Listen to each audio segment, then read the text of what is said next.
media, its staff, or contributors. Callers to the program accept full responsibility for the views expressed. The show host and affiliates are not liable for any statements made or any harm claimed. All callers to the program indemnify Straight Talk from all claims. Offensive, defamatory, or unlawful content will not be tolerated. Be a part of the conversation by calling 745-2626. Now, here's Straight Talk with Austin and Ellio on Bobo 103.1. And hello, K-Man, and welcome to another episode of Straight Talk here on Bobo 103.1 FM on your radio dial. We're your hosts, Austin Harris. And I'm Ellio Solomon, and welcome.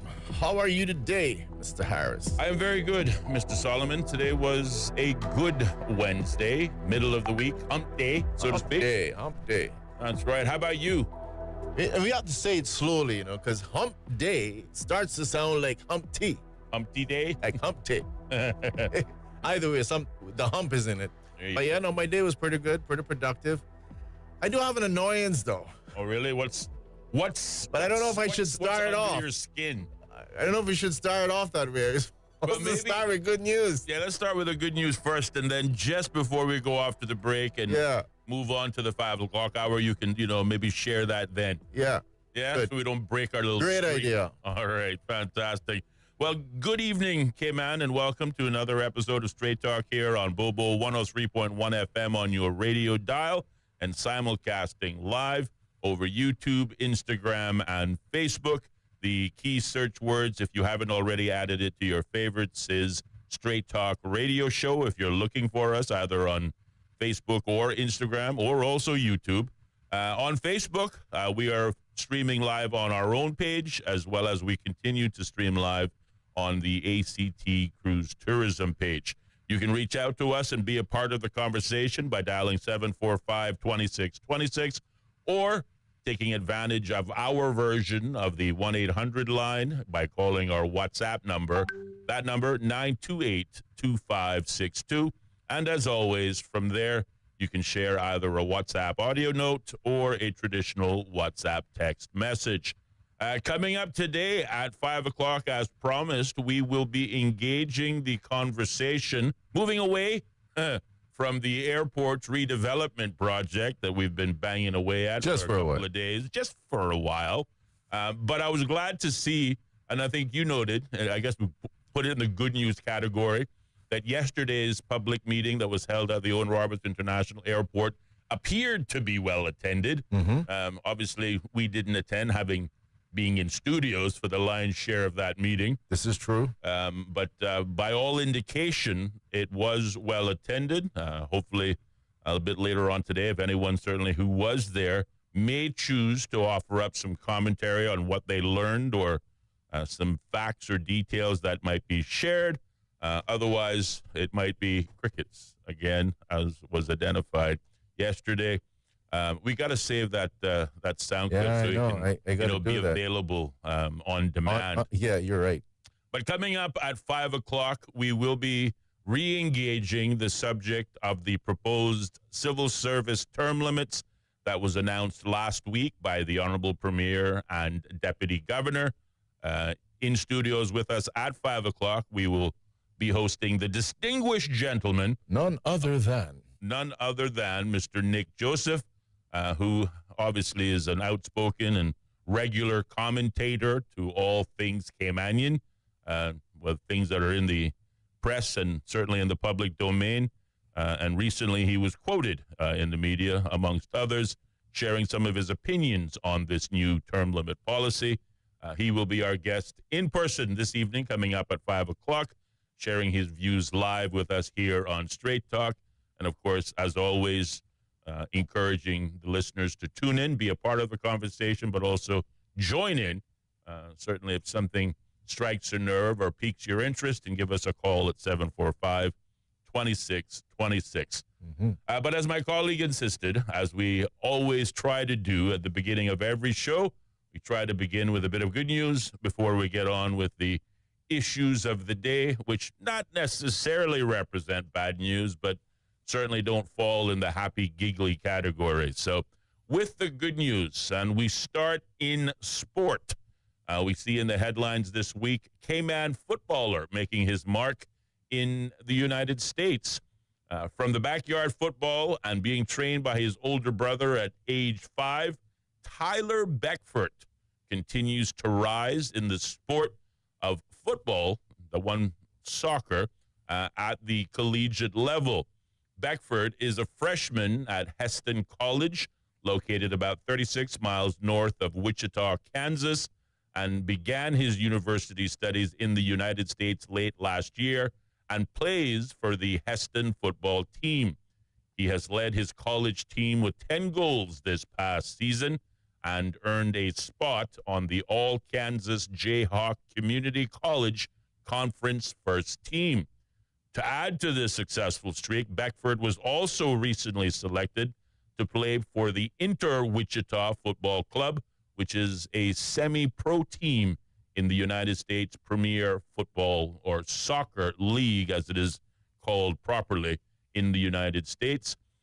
Commenting on his success and his experience thus far, and also in terms of what advice he would give to the next generation of footballer in Cayman, he says, "Never leave God out, bravo, and silence the noise," is the advice that Beckford had for young Cayman footballers. So I think that's fantastic.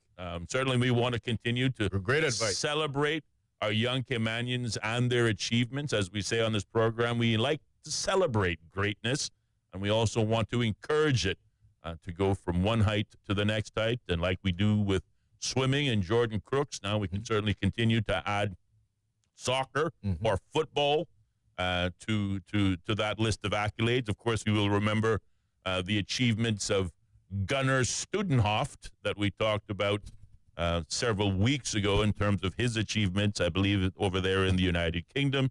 And in this case, Tyler Beckford continuing to lead Beckford for Beckham. Beckford for Beckham. That's right. Bend it like Beckford. So Tyler Beckford doing his thing in college in the United States. And we just want to send a shout out to him and in particular his family, should they have their ears on.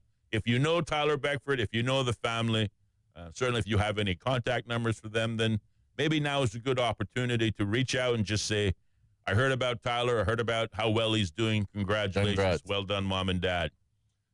Continuing with the good news, we saw also this week, well, actually last week, the Business and Professional Women's Club of Grand Cayman announcing it has a new board for its 2025 fiscal year.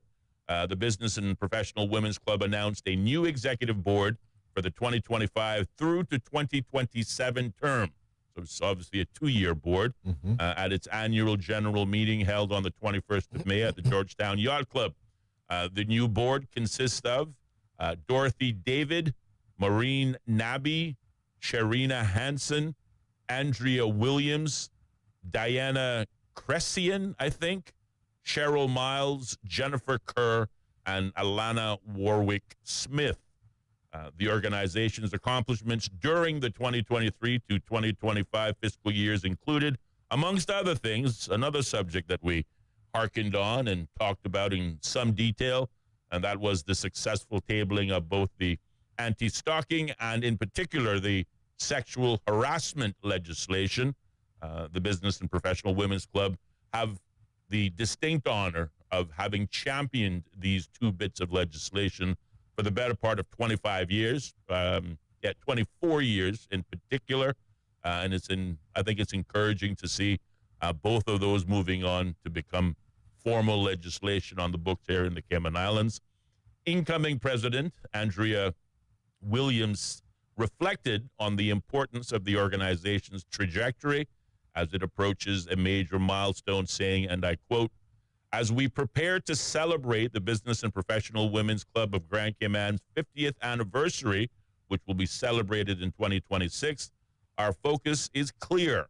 We must continue our legacy of policy advocacy, gender equity, and leadership development." Well, again, we continue to congratulate the Business and Professional Women's Club. They have, like I said, a number of accolades that certainly can, attach themselves to their stewardship, the legislation being one of them. They also host the annual Silent Witness March, which obviously is advocacy against domestic violence. They support a number of local charities and obviously support gender equity in the workplace and upward career development, leadership development in particular. So we want to, again, just lift up the Business and Professional Women's Club for the important work that they do in the community and congratulate their new board, their executive board, for 2025 through to 2027. Agreed. Congratulations on all those counts. And last but certainly not least, in the headlines today, I guess we take perhaps a difficult or uncomfortable subject and add a layer of good news to it.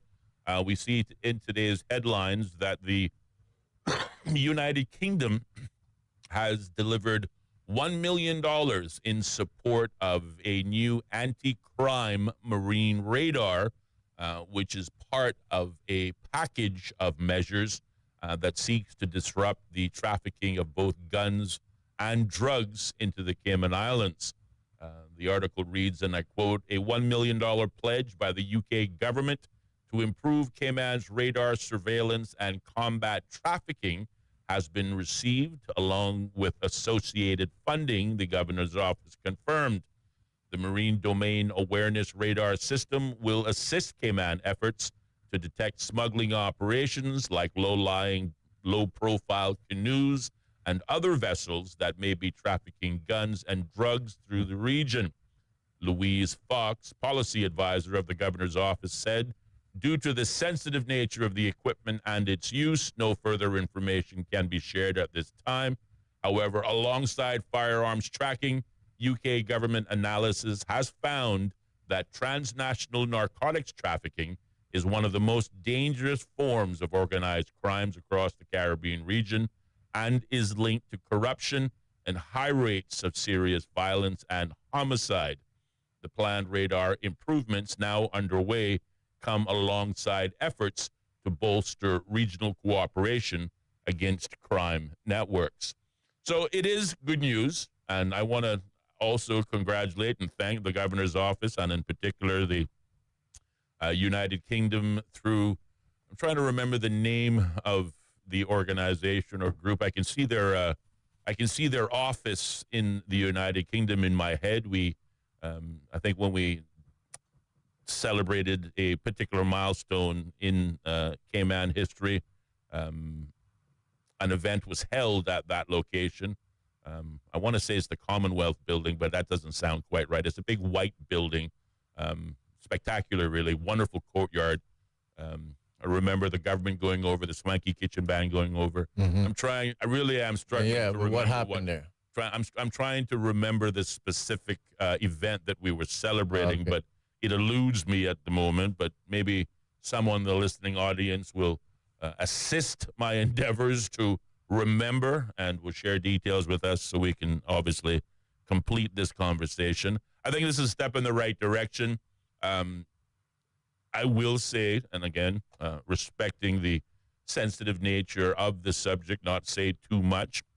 When I was in government, we also looked at some, if you want to call it, defensive measures such as radar to address the trafficking of drugs and illegal guns.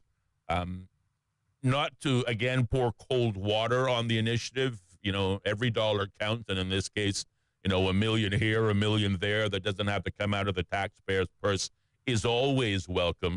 But when we talk about, you know, radar and detection efforts and use of technology, a lot of these equipment, they're military grade.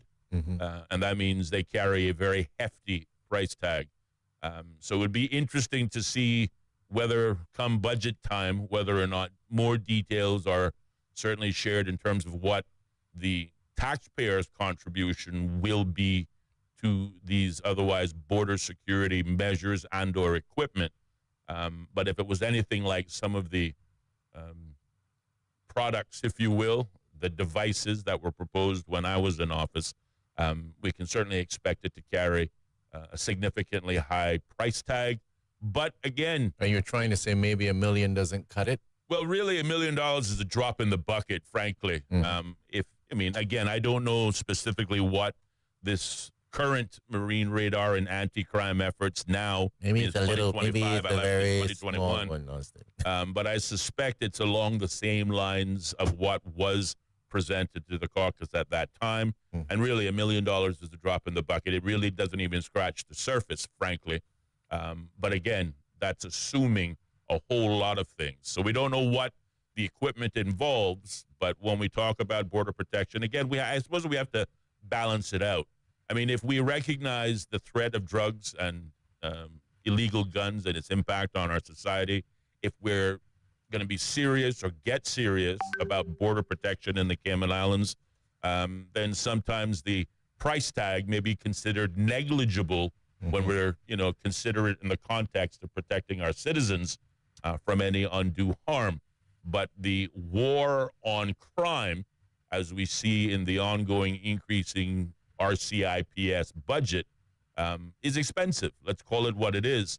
And no matter what governments throw at it, the other reality is that the criminals are spending way more. And arguably, they may be ahead of the curve in certain respects because they don't have the spending limits that perhaps governments and taxpayer-funded operations have. But I do believe added infrastructure as it relates to border protection is important. So in this instance, I will take it as good news. I will consider it as good news, and so too should the general public, in my opinion. It depends on how deep you want to go into that interview with a spy, Mr. Harris. Okay. Well, amongst other things, I can't give you too much in it. Someone might kill me. And I probably already got a bounty on my head. But basically, it was saying, let's be clear that the secret services, the spy groups of some countries, for example, and their involvement in the drug trafficking thing. I said, really? He says, yes, of course. How do you think we pay for some of these black ops things? It's not listed on a normal budget. But either way, I mean, the drug trafficking thing is a problem. I do recall back, I think it was 1995 that we put up that radar near to the airport. You remember that one? Yes. Then all of a sudden we had 5,000 Cubans that came here. Do you remember that? I do. Okay, I'm sure that was a coincidence. But either way, it's good to hear that we're going to be doing something to deal with the trafficking of drugs. Wish them best of luck. As I heard you talking about soccer, I just had to chuckle to myself because I said, isn't it amazing that we call, like in America, they're calling football soccer? And the fact that I said, why is it that we even have to bow to that, to the point that how does it become soccer and football that you actually play with your hands is referred to as football in America? Just interesting. Indeed. The power of being large, I suppose. Might is right.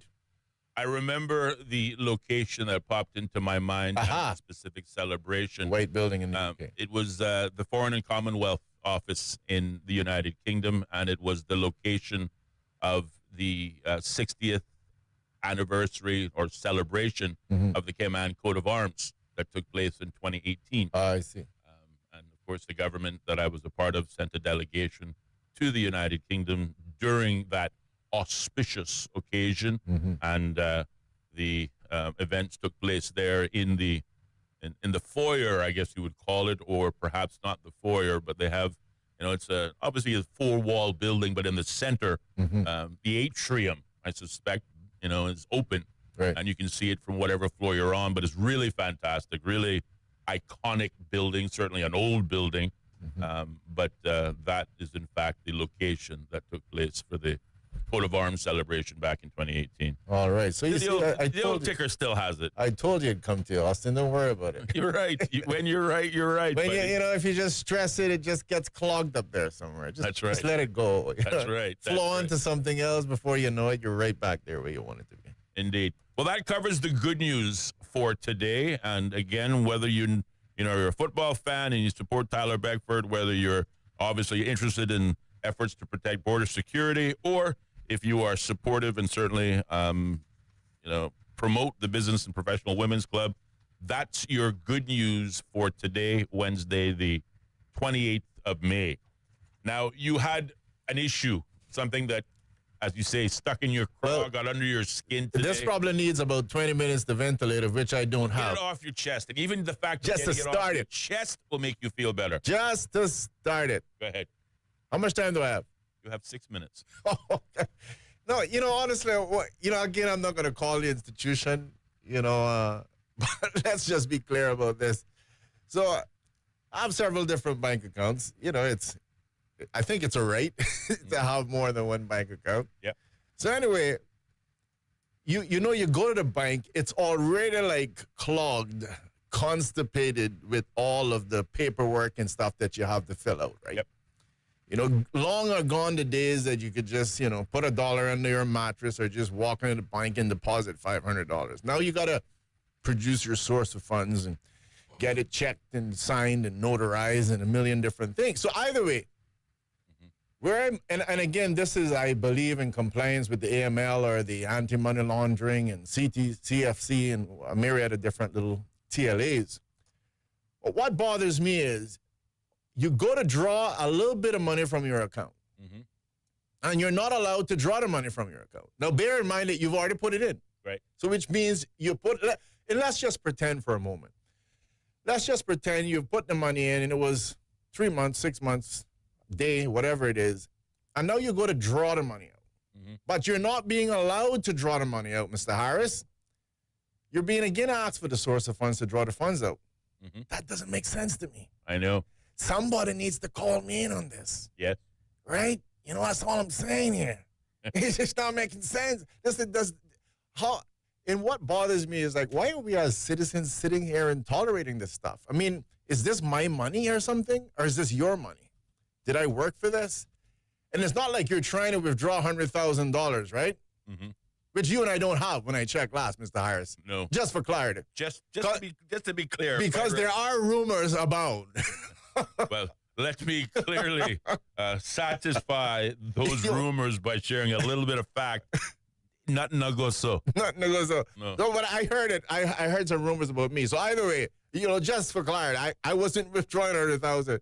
So it's like, why is it that you have to produce a source of funds to draw your own money? And I seriously believe, and I'm giving you the dirty summary of this, I seriously believe that this has to be infringing on some human right somewhere. Somewhere there has to be a balance. I can't believe that the powers that be, the monetary authority, I can't believe that they're saying go to this level of scrutiny on every single transaction that's happening. Right. It has to be that, listen, you're supposed to be looking for something suspicious. Yes, like maybe a quick $10,000 deposit might be deemed to be suspicious. Trying to get $100,000 out might be suspicious, Right. But I don't know. I just want to, maybe there's some persons out there that's experiencing some of this nonsense with the banks and stuff, and I'd like to believe I'm not the only one complaining. Maybe I am. Yeah. Maybe I am, but I just think it's going too far. I was just reading, someone was giving me a read, I won't even call the country, and they just talked about legislation being passed by the government in terms of pretty much making it that you can't challenge anything that happens on the voting and a myriad of different things. And the person was alarmed by how far this country is going. But again, we hear about the frog scenario. And again, for those who doesn't know it, it's the frog thrown in hot water, it jumps out immediately. But put him in the lukewarm water and just keep turning it up slowly. He stays there until he fries. Right. Or boils to death. And I'm just saying because I want people to understand it can't be any different with this country. If we don't kind of keep monitoring some of these things, I think it's going to go too far. Sure. Because it's getting to the point now that I don't even know why we're having to deal with the banks right now, to be quite honest with you. It's not like you're getting interest. It's like you're putting money in there and they're going, by the way, we'll be paying you 2% interest on this. No. You're not getting interest. Right. Then you And can't. on top of that, the fees, don't forget the new and many myriad and a fees. million different fees. You put $10 in. There's a $3 fee for opening the account. There's a $5 fee for keeping it. And don't forget, there's $2 fee when you take it out. That's right. And did we forget to calculate the government stamp duty? It's like, what is it? Then you can't really talk to humans anymore. You got to deal with ATM machines. Yes. And then that goes down. That's right. And you can't argue with an ATM machine because you might be viewed as cuckoo. That's right. And then now it's in a position that I can't withdraw my money unless I prove a source of funds. Now, let me just give you a ticklish one on that one. Sure, no problem. You got about a minute left. What happens to the guy? In case they want to think, oh, it's just a Ellio, don't worry about him. What happens to the guy that has a job? You know, he's making a good salary. Let's say he's making $7 or $8 grand every month. He deposits some money. Let's say he deposits 6. Mm-hmm. Over 3 months, he gets 18 grand in there. And then he loses his job. So in month 4 now, he has no job, but he wants to draw his 18,000 because he really needs it now. Sure, clearly. Mr. X, we need you to provide us with a source of funds. I don't have one. I don't have a job anymore. Yes. No. This does not make sense. Sure, indeed. I'm serious. And somewhere, somebody's got to be providing some training, doing some BS, because that, to me, in my mind, doesn't cut it. So that's my dirty summary. Well, very clearly, it is a topic for a subject that we're going to need to broach on this program at some in greater date. detail. In greater detail, indeed. But for now, at 59 minutes past the hour of 4 o'clock, we have to pause, check in with the top of the hour news, brought to you by news partner, the BBC. But when we come back, we will have in studios Mr. Nick Joseph. So keep it locked to Straight Talk. Bobo. The BBC's From Our Own Correspondent. In today's Russia, no one is allowed anywhere near the political stage if they pose a serious challenge to Vladimir Putin. Stories and reflections from our reporters around the world. There is a major sense of insecurity here. More people are coming in from Sudan every day. From Our Own Correspondent from the BBC. The home of the BBC World Service. This is Bobo FM. How can we understand the world better? The BBC World Service is a window onto the wider world. The vantage point from which to survey a new horizon. News, reports, and analysis from around the world. Stories we think matter. Different people from different societies. We get to the heart of global issues. News, stories, and global perspectives from the BBC World Service. The home of the BBC World Service. This is Bobo FM. The BBC is the world's most trusted news source. And Bobo 103.1 is where you'll find the BBC World Service. BBC News, the world news from the BBC. And the home of Cayman's most listened to talk shows. That's right, folks. Everyone is telling their mama about the cold hard truth. And welcome to Straight Talk. I'm your host, Austin Harris. And I'm Ellio Solomon. Across Cayman, on FM, online, and on your smart speaker. This is Bobo 103.1. This is Bobo 103.1, powered by Health Services Authority. At Health Services Authority, they are committed to caring for you. They are Cayman's largest and longest-standing healthcare provider, offering the most comprehensive range of inpatient, outpatient, and public health services at 9 different locations across all 3 islands. Across Cayman on 103.1 FM, online, and on your smart speaker. The home of the BBC World Service. This is Bobo 103.1. BBC News with Sue Montgomery. The UN World Food Programme has said that thousands of people have broken into its warehouse in central Gaza's Deir al-Balah in search of food supplies that were going to be distributed. Videos show chaotic scenes of people taking supplies as shots are fired.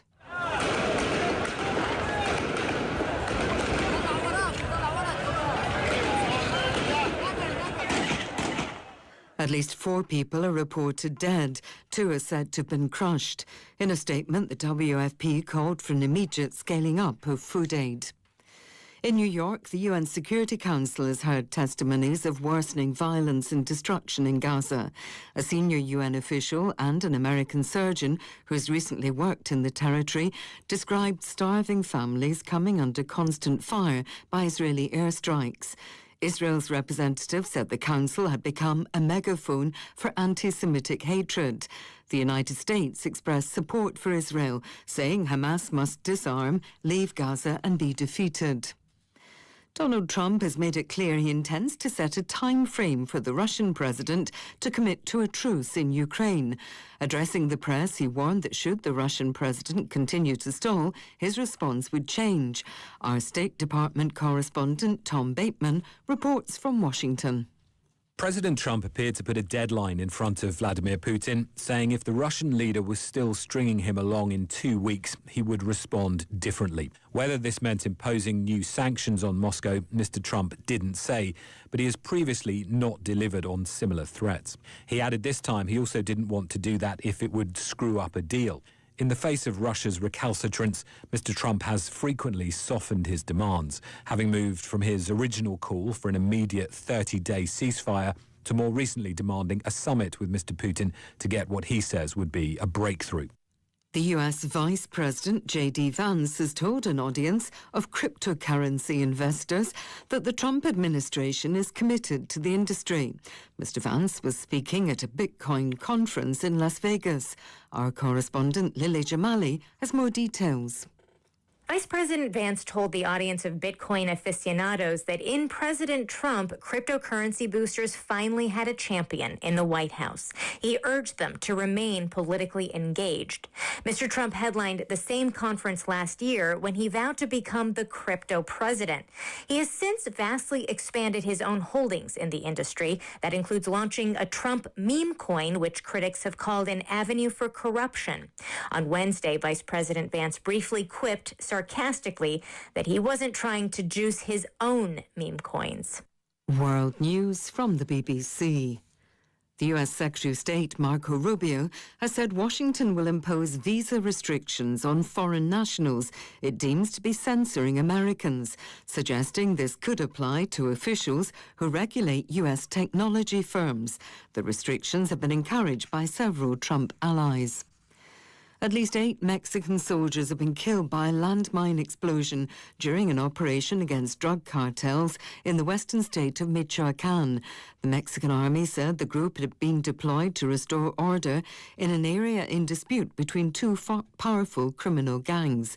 The landmine had been laid in a dirt road and was triggered by the soldiers' armoured vehicle. British prosecutors have confirmed that they have authorised 21 charges against the influencer and former kickboxer Andrew Tate and his brother Tristan. The Crown Prosecution Service said it had issued the charges before an extradition warrant was produced last year. Here's Charlotte Gallagher. Andrew Tate is accused of 10 offences, including rape, actual bodily harm, human trafficking and controlling prostitution for gain, relating to 3 alleged victims. His brother Tristan faces 11 charges, including rape, actual bodily harm and human trafficking involving 1 alleged victim. They'll only be brought back to the UK when criminal proceedings against them in Romania have been completed. That could include prison sentences. The brothers deny all charges. The renowned Kenyan author Ngugi wa Thiong'o has died. He was 87. Part of a literary scene that flourished in the 1950s and 60s in the last years of colonialism, he spent his career calling for Africans to reclaim their language and their culture. Imprisoned, beaten and banned in his own country, he left Kenya in the 1970s and he later settled in California. BBC News.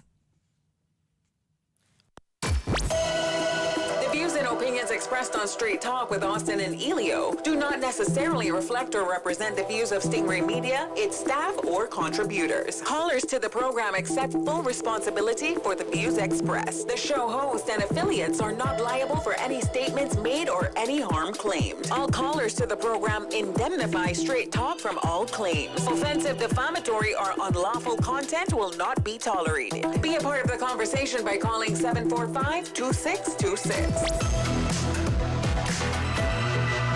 Now, here's Straight Talk with Austin and Ellio on Bobo 103.1. And welcome back, K-Man, to more Straight Talk here on Bobo 103.1 FM on your radio dial and simulcasting live over YouTube, Instagram, and Facebook with your host, Ellio Solomon, myself, Austin Harris, and at 7 minutes past the hour of 5 o'clock, time in studios, it is our pleasure to welcome our special guest here in studios to talk about the recently announced term limits for the civil service.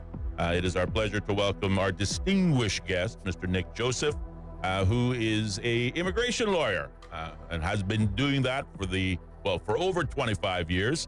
He is a graduate of the Cayman Islands Law School, which, interestingly enough, we were having that discussion just yesterday. A great conversation yesterday. He's a regular commentator on immigration-related matters here in the Cayman Islands, and he's also a lecturer at the Cayman Islands Law School for the past 15 years. Mr. Joseph, if I may call you Nick, welcome to Straight Talk. Please do. Thank you very much, and good afternoon to the listening audience, and thank you for that kind introduction. It's our pleasure. Thank you very much for taking time out of, understandably, what is a very busy schedule of yours to talk to us and our listening audiences on in particular, the issue relevant to the new announcement made by the National Coalition for Caymanians on the term limits for civil servants.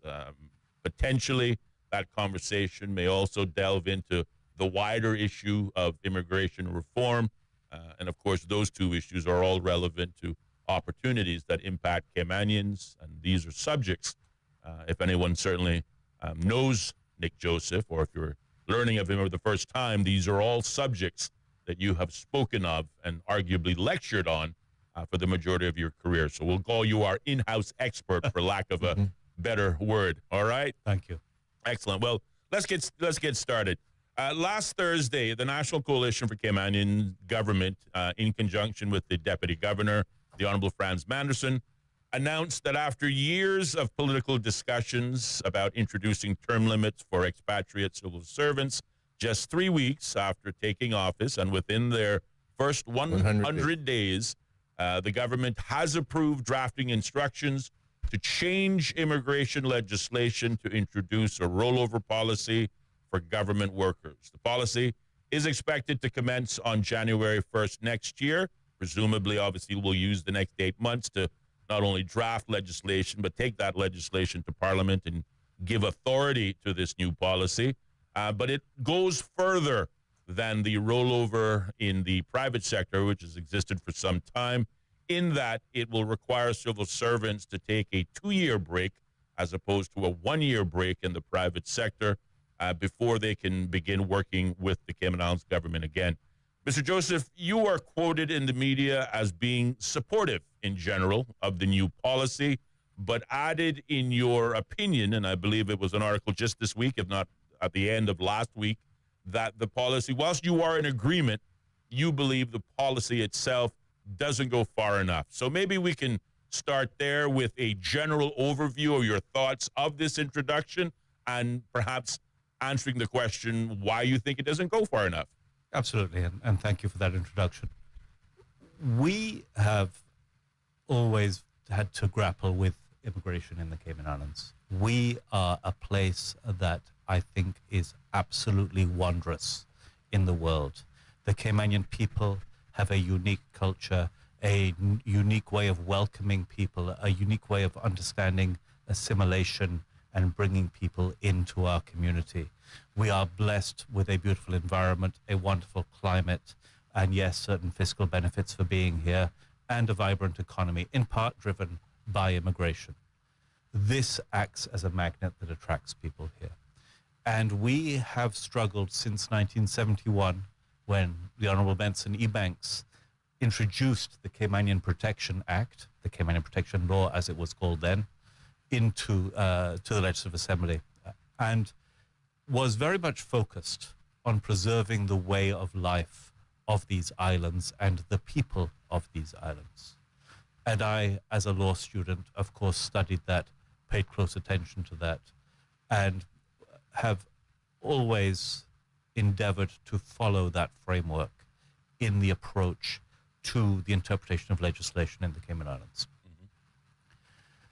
We then grappled with the fact that we were not excellent at administering the legislation for a period of time, and in a response to a moratorium that had in effect been put in place, ended up granting 2,850 people with the right to be Caymanian status as we called it then, through cabinet, in an effort to resolve the issue of people that had been here for a very long time and needed to be regularized as a formal part of our community. But the intention very clearly at the time was to underline the issue and to start again afresh and we introduced term limits very shortly thereafter. The reason why we introduced term limits was because we could see that we were subscribing to the European Convention on Human Rights, that we faced the realities of the British Nationality Act and how that acts and gives people rights, and our basic common sense as decent human beings in this beautiful Christian community in which the three of us had the privilege of growing up, whereby we would see that at some point it would become unfair, it would offend our own sensibilities to require somebody that had been here for an extended period of time to leave unless there was good reason for them to do so. Somebody that had been here for 25 years, serving the community, serving the people, we knew that in good conscience, we couldn't ever kick them out. Right. We therefore came to the startling realization that pairing that with the realities of international law, human rights legislation, etc., we risked reaching a stage whereby we would lose the ability to control not only who came here, but who stayed here. Right. Having let somebody in, if we let them settle for too long, they would put down roots, they would become a tree, they would become a part of our soil, and then we would be deprived of the ability to control them. Correct. That then led to the introduction of term limits in the private sector almost 20 years ago, and the private sector has dealt with those for the last 2 decades. It hasn't been an overwhelming success in every respect, but in respect of its key element, which is to curtail the numbers of people that would develop the right to remain here forever, it has been extremely successful. Indeed. At the time of its introduction, it was discussed that it would apply to everybody. The civil service asked for time to make arrangements to adapt to it. That time was offered and provided to the civil service by the legislature at the time. And for almost 20 years, we have been waiting for what the government has announced, the final introduction of the same rules on the civil service. I do think that term limits are a necessary factor of the Cayman circumstance. And for that reason, I support them. It doesn't mean I like them, right, but I think they are a necessary evil in order to stand any prospect of maintaining our economy, our culture, our way of life into the future for generations to come. I don't think any of us are building what we have built only for ourselves. We're looking forward to it outlasting us. And I'm blessed with a child, and I want a country that functions and that she can thrive, succeed, and be happy in, and appreciate how blessed she is to be here. Because if we are here, we are blessed. We have problems. Indeed. We are a work in progress. Indeed. But so is the United States of America. We have an ambition to do better. Yes. And so we need to maintain some controls. I'm filled with optimism, enthusiastic optimism. When you see these newfound brothers in arms, our Honourable Premier and our Honourable Deputy Premier together, yes, when you see the enthusiasm with which Deputy Premier Ratti, the excitement from the opportunity is infectious. Yes. I think they realize that something has to be done, that now is the inflection point. It is now or never, and we have to make a decision as a country, as a nation, as a people, as to what the future is going to look like. We had to level the playing field. I was quoted of using the phrase, rules for thee, but not for me. I don't think we should live in a free democratic society where the government finds it necessary to impose rules, but then finds the rules themselves too difficult. Correct. And therefore exempts itself. I commented tangentially that I look forward to a chipping away of differences between the private and public sectors in Cayman, because I think we can run much more efficiently, much more sensibly, and feel better about what we're doing and how we're doing it if we're all willing to be governed by the same set of rules. Yeah. And this can go into the Labor Act, the Pensions Act, the National Health Insurance Act. All of these sorts of things are all dealt with differently depending on who your employer is in the Cayman Islands. And that can't be right, not in my mind. So I am very happy that the government is grabbing this. Now, the government had to take the opportunity to decide how long a rollover period was going to be. They have selected 2 years. I don't know why they did that, but I can assume why they did that. Rollover term limits are not primarily about getting jobs for Caymanians. Rollover and term limits are primarily about affording us the ability to control who can remain here forever. Yeah. It's as simple as that. About population. But, yes, but it has a tangential opportunity to help to create vacancies and opportunities for Caymanian employment. Indeed. And to take full advantage of that, it has been recognized that some employers, rather than spending the 9 years of somebody's employment in the Cayman Islands to steadfastly do their utmost to find, to identify, to train, to mentor, to develop a Caymanian to fulfill that role for the inevitable day when the expatriate leaves. Rather than doing that, many employers have opted just to keep the position open for a year and to welcome the expatriate back into their same job 12 months later. It may be felt by the government, but that making it 2 years rather than 1 year is too long for most businesses just to wait it out, and that people will, by circumstance, be forced to find a replacement. And hopefully that person would be a Caymanian. If it's not to be a Caymanian, then a permanent resident, a spouse of a Caymanian, and if not, maybe another expatriate who could come and refresh our community. I am forever impressed by people in the community, things that expatriates do, things that the Caymanian people do, working with the expatriates. And I recognize that one of the things that allows Cayman to excel is that we start from the basis that you find a Caymanian who can do the job.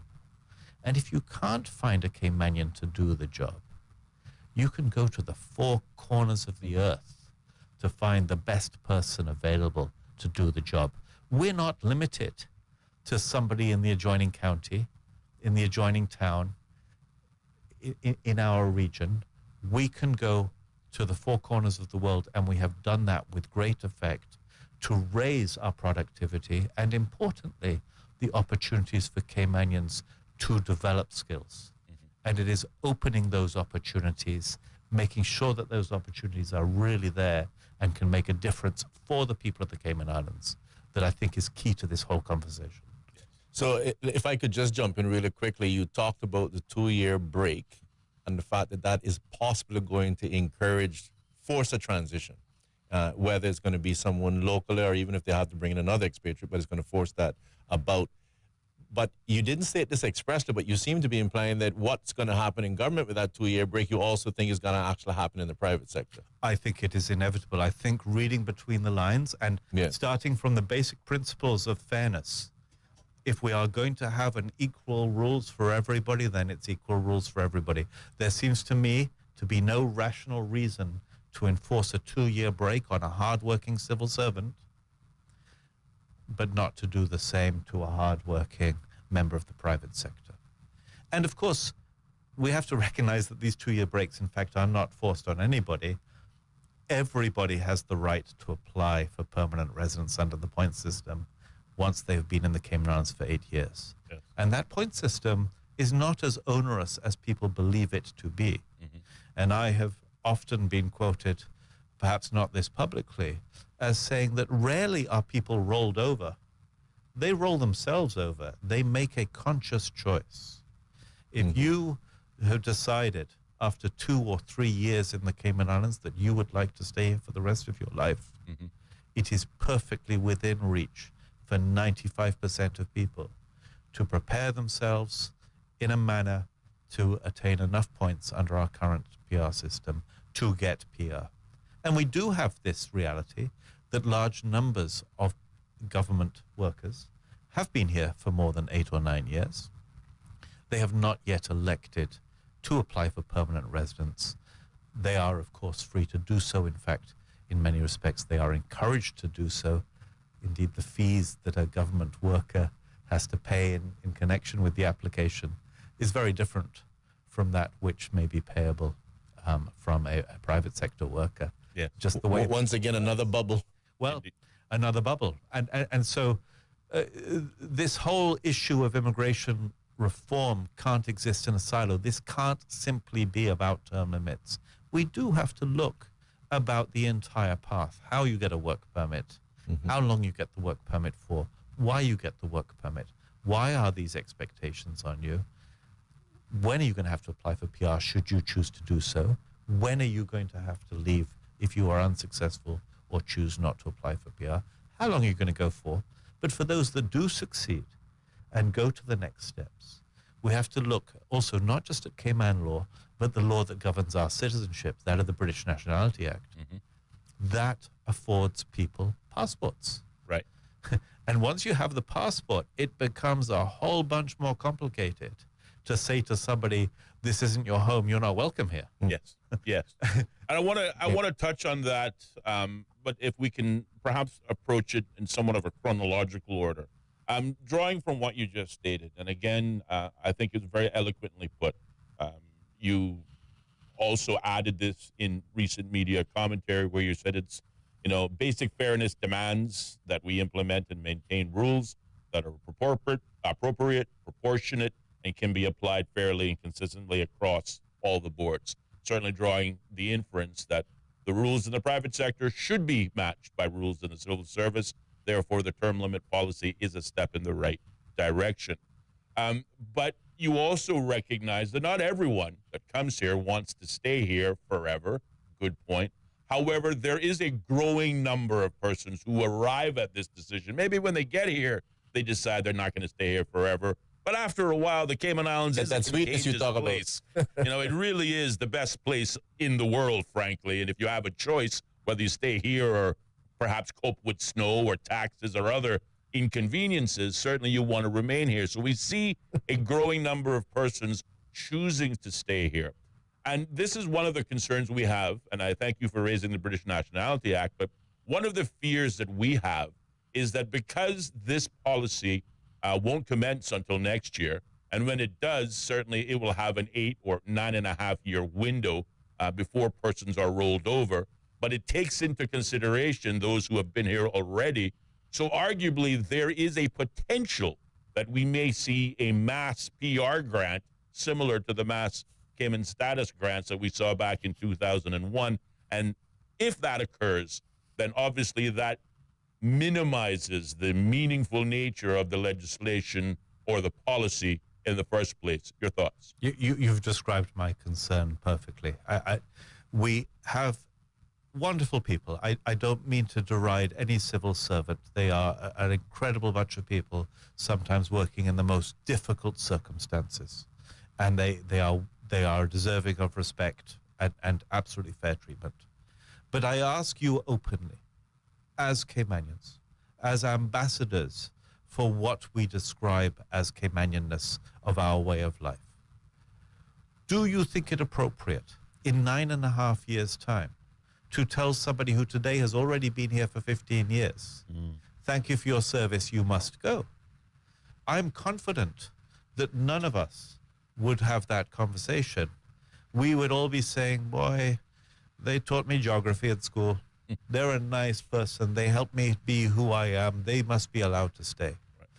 And then we've lost control again. Then we are making exceptions and we are operating outside of the rules. This is why I think it is so important to draw a firmer line in the sand. Perhaps not for everybody, not for certain grades of civil servant perhaps, or certain key roles, but for the majority of civil servants, I do not find it offensive, and I use my nose to tell myself what right from wrong. I don't look too deeply into the law books anymore. I want to do the right thing. I want my country to do the right thing. I do not find it offensive to say to somebody that's been here for 12 years, 14 years today, listen, things are changing. We are going to require you to apply for permanent residence. Can you please do so within the next 4 years? Right? That strikes me as fair, right? We are giving people that are already established residents of Cayman 9.5 years from today to prepare for their PR application. But the people that are arriving at Christmas this year and know nothing of Cayman, they'll only have 9 years to do it. Right. That strikes me as a little bit odd. I understand there are great pressures, there are political pressures, and of course the civil service, like everybody else, wants to protect its own. Yeah. So that's part of the debate. Ellio, if I could just encourage you, we have about 45 seconds left, and I know you're going to take that long to ask the question and then answer it.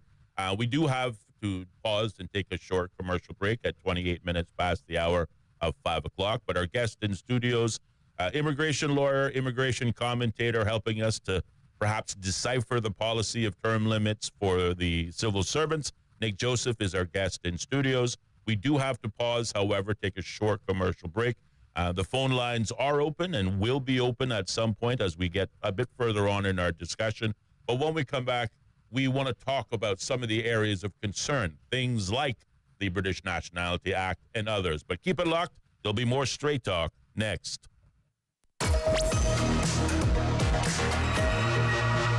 More Straight Talk with Austin and Ellio coming up. Be a part of the conversation by calling 745-2626. Bobo 103.1.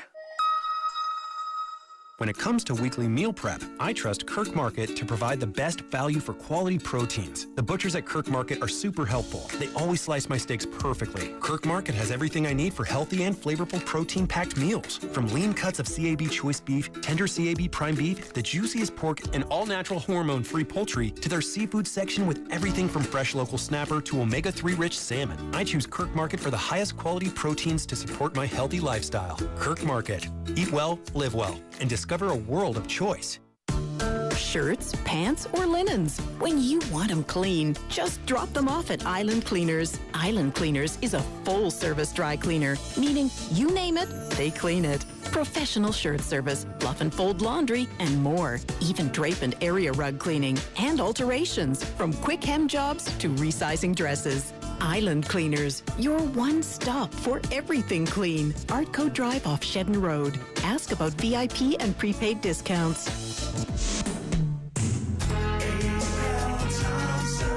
With you in mind, we have your style. Find what you need down every aisle. You want saving, selection, and quality. That's why we're your home store.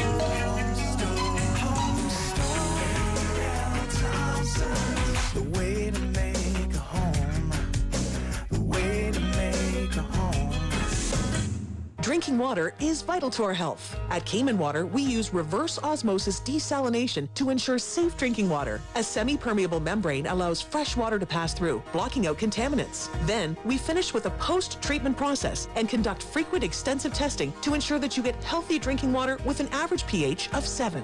Not only is water out of your tap safe to drink, it's approximately 400 times less expensive than bottled water. Help to reduce plastics and save our planet. Cayman Water cares. Learn more at CaymanWater.com.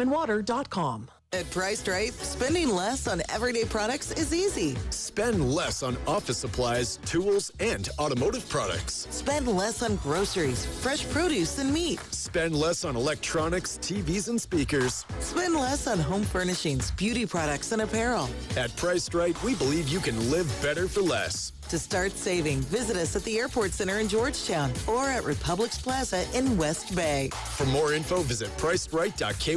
Live better for less at Priced Right. For business, they say location, location, location. But really, there's no better location than right here, right now on your mobile phone or laptop. Buy and sell your pre-owned gear where the island is searching online. Buy and sell on ektrade.com. That's ektrade.com.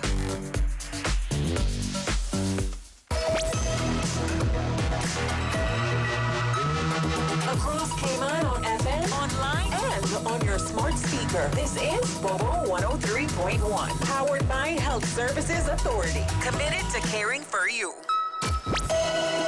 The views and opinions expressed on Straight Talk with Austin and Ellio do not necessarily reflect or represent the views of Stingray Media, its staff, or contributors. Callers to the program accept full responsibility for the views expressed. The show host and affiliates are not liable for any statements made or any harm claimed. All callers to the program indemnify Straight Talk from all claims. Offensive, defamatory, or unlawful content will not be tolerated. Be a part of the conversation by calling 745-2626. Now, here's Straight Talk with Austin and Ellio on Bobo 103.1.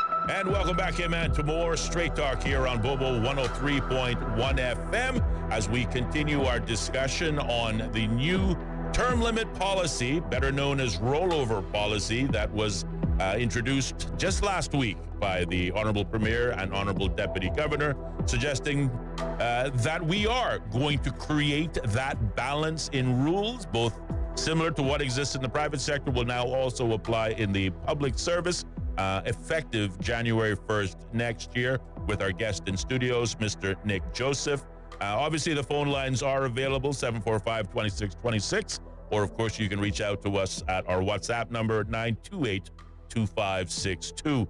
I want to take us in the direction of the laws that exist and certainly some of the, I dare to say, caveats to this rollover policy. But Ellio, prior to the break, you wanted to take us in a direction, and I want to turn the floor back over to you. My question is really just to, give utmost 100% clarity. There's some persons for sure. I think I was one of those that was a little bit confused when they said that, the rollover policy becomes effective 1st of January 2026. And whether that means you're saying, and again, we inferred the worst, which you seem to be stating, we inferred the worst that means that these people who are there are going to be able to stay an additional potential 9 years. But one of the inferences as well was, well, it doesn't necessarily address them. It simply means anyone who's joining the service would, from that date on, only have 9 years. What is your hard inference there? My understanding certainly is that nothing happens until January the 1st, and any civil servant will have 9 years from that date as their term limit.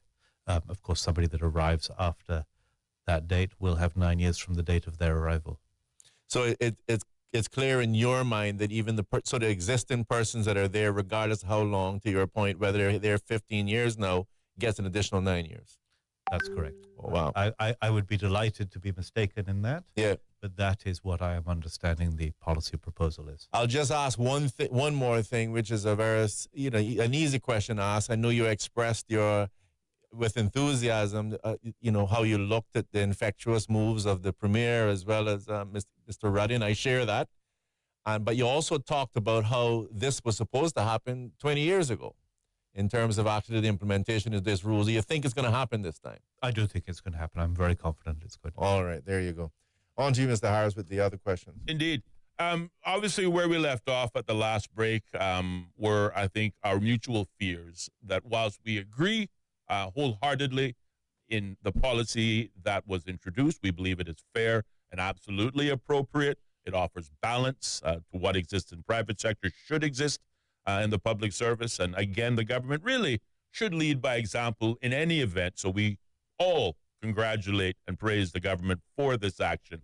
But we've also raised some concerns. In addition to the potential threat for mass PR grants that may otherwise cause a watering down of this policy, you have also raised the relevant concern relevant to the British Nationality Act. In particular, again, quoting you from the media, that any child born in the Cayman Islands to an expat who is 6 months or older today is basically guaranteed his or her pathway to Cayman status vis-a-vis a Cayman passport, and thereby ensuring that child, at least, permanent residence in the Cayman Islands. But if we take that argument just a little step further, since we're not in the business of stripping children away from their parents, if that child has the right to permanently reside in the Cayman Islands, so too likewise would his parents. Mr. Joseph, your thoughts? That's the beautiful thing about human rights generally, is that we have to look at all the circumstances of an individual, including their right to family life, their extended family, and whether or not Cayman's desire to control its immigration is proportionate to the harm that would befall a family by us. And it's not a debate that we should enter into lightheartedly, because every time you ask a question that you don't know the answer to, it could end badly for you. The British Nationality Act since 1981 in section 15.4 has a provision that provides for something called British Overseas Territory Citizenship, that's what it's called today, by registration, by entitlement. That means that the decision maker has no discretion as to whether or not to grant an applicant British Overseas Territory Citizenship by registration, by entitlement. Section 15.4 says the criteria to apply are you were born there and you're still there on your 10th birthday. You satisfy those, you fill in the form, the authorities have to say yes. Our Immigration Act then confirms that any person who is a British Overseas Territory citizen by registration, by entitlement, has a right to remain in the Cayman Islands forever. So it is de facto a grant of permanent residence to that child shortly after their 10th birthday. Again, morally, which one of us wants to deport a 15, 16, 17-year-old kid that was born here and knows no other home? None of us. And we spoke about how wonderful Cayman is and how it attracts people. And we spoke of taxes and snow as reasons people come here. True. But also, let's not forget war, famine, gangs, violence, basic safety. Indeed. There are all kinds of manner of reasons that drive people here, that sometimes compel them here. We often marvel at the over 130 nationalities living in relative peace and harmony with one another in this otherwise small Cayman Islands, making it really the exception to the rest of the world. Absolutely, but there is a very key element to that. That diversity we have to accept in the modern world in which we live is good, although I will point out that diversity is good, said no Navajo ever. But if we are going to be in a position where the Caymanian people are a minority in their own land, then let's make sure that they are the largest minority. Because unless we ensure that it is Caymanian culture that dominates, it will be extinguished. From a cultural perspective, this diversity is an existential threat if we allow a cultural group or groupings to become dominant in any areas of our community. And it's an important element of this, and something that Mr. Benson of blessed memory, who I hold in incredibly high regard, what he did and what he foresaw was remarkable. Our law since 1971 has said, make sure you have demographic balance, make sure you have demographic balance, and make sure you have demographic balance. Right. And that is a really important element it is. Of this, and something that we haven't always followed. So let's put this in a live context. You've got a civil servant, and that person, again, like other individuals, foreign national working here, is going to see that their potential when they get on 1st of January 2026, they're going to get an additional 9 years. But one of those civil servants, let's say, has already been here 8 years. If they have a child, at 6, and that child goes on for that 10-year period, the child has the right to get permanent residency. What happens to that parent? The parent will have an opportunity to apply for permanent residence. Some lawyers will say that because the parent opted not to make the application that was available to them, that they cannot avail themselves of any rational complaint. The parent, therefore, will be told by the authorities, it's time for you to go. At that point, the 15-year-old kid that knows no other home says, I'm not going anywhere, and I'm 15 years old, and you can't put me in foster care, and I've got a loving parent who takes very good care of me, who's got a government pension, who hasn't committed any crimes, and I would like them to stay and raise me. And I would challenge a judge in those circumstances to say, yeah, sorry, kid, you're going to become an orphan. It just shouldn't happen. I wouldn't be comfortable with that. A judge might be willing to do it. I might be wrong. I'm not a judge, thank God. I don't have to make those difficult calls. But the implications for the Cayman Islands of a judge saying, yeah, in those circumstances, the parent gets to stay, then why did we have any controls on who could get permanent residence in the first place? Right. The point is, give people a fair chance to apply for permanent residence and expect them to avail themselves of that opportunity if they want to remain forever. That's all. Indeed. We talk about the laws that obtain right now. We touched on the British Nationality Act as it relates to children of expatriate children and the rights, obviously, entitled to those persons. We also have our own internal legislation, the Immigration Transition Act 2022 revision, I think specifically of Section 28.3, which deals with the acquisition of the right to be Caymanian by grant of the board. Now, please correct me if I'm wrong. You acknowledged prior to the break that the term limit or rollover policy was never intended as a means to employ Caymanians, but to perhaps control who stays and who goes. In other words, to control population growth, to control or to create that balance, I think, that Mr. Benson intended when he first brought the legislation many, many moons ago. But certainly as a consequence of the rollover policy, we also present the opportunity to improve Cayman upward mobility. I want to touch on that next. But sticking with the Immigration Transition Act, it states in 28.3 that any person who has been legally an ordinary resident in the Cayman Islands for 15 years is entitled to be granted Caymanian status by right. So fundamentally, we needn't worry necessarily about a mass PR grant.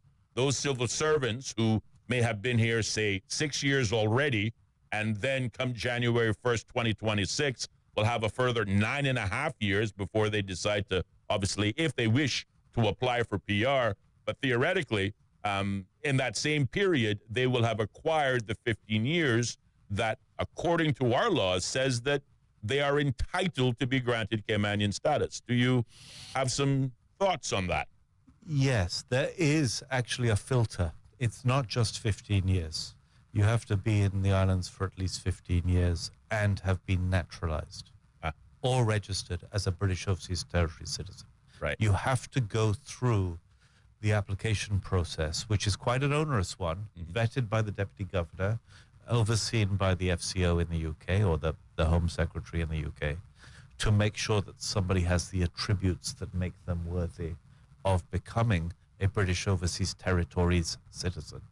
You'll notice I used the word territories because, in fact, the citizenship is identical with that held by everybody in the BVI, Bermuda, and the Turks and Caicos Islands. And so one of the things that causes great confusion is the idea that a Cayman passport is actually just a travel document. There are plenty of people with Cayman passports that cannot live in the Cayman Islands, have no right to live in the Cayman Islands. And in fact, there are some prohibited immigrants who it would be illegal for them to even attempt to travel to the Cayman Islands with their Cayman passport. They can use it to go anywhere else except the Cayman Islands. And so we have this bizarre series of different competing considerations that we've struggled with as a country, as different government departments, different employers, in recognizing that just because somebody has a Cayman passport, in fact, means nothing. It does not mean they are a Caymanian, although they might well be. To become eligible to apply for naturalization, unless you're one of these children, generally speaking, you have to be settled in the Cayman Islands. Settled means that you have no expiry date on your permission to remain. So you are either a permanent resident or a Caymanian already. Otherwise, you're not settled. So somebody has to be settled to get naturalized, and then they can apply to become Caymanian if they are naturalized and have been in Cayman for 15 years, or 5 years following becoming naturalized. And that's how 28.3 covers it off. But it's interesting to read ahead to 28.4, which covers what happens if you are a BOTC from another jurisdiction. Bermuda, for example. Yeah. And it simply says, well, yes, if they've been here for 15 years, then they can apply for status as well. So any Bermudan, BVI belonger, Turks and Caicos Islander, by way of example, that comes here, those people can apply for status automatically in 15 years, but everybody else has to go through a naturalization process. Quite right, indeed. 47, now 48 minutes past the hour of 6 o'clock. We want to give an opportunity for a little listener interaction. The phone lines are open, 746-2626, and so too our WhatsApp number, 928-2562. We will begin with WhatsApp, where we have at least two messages from the same person. We're going to play them now. If I can encourage you to put on your headphones so that you can hear the questions or the comments. Let's go to the phone lines. Good evening. Special good evening to Nick Joseph, and of course, good evening to Austin and Ellio. Just a few comments here. First of all, it just seems to me that this term limit issue in government, having listened to the deputy governor today on another show, it just seems to me it won't have the effect that people were looking for, because in the first place, there were not so many status grants being given in government. 90 grants in 20 years is not much. It works out to 4.5. And then grants per year. And then you've got these exemptions. It is anticipated there will be a lot of exemptions, especially in the teaching service.